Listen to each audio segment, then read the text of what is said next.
100 words with sentences. Book. I'm reading a good book. Pen.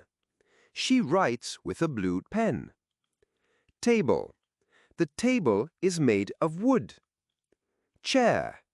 Please sit on the chair. School. The children go to school every morning. Teacher. The teacher is very kind. Student. Every student must work hard. Bag. He keeps his books in the bag. Mobile. My mobile phone is very useful. Laptop. I use my laptop for work. House. This is my house. Room. My room is clean. Bed. I sleep on the bed. Door. Please close the door. Window. The window is open. Fan. The fan is running.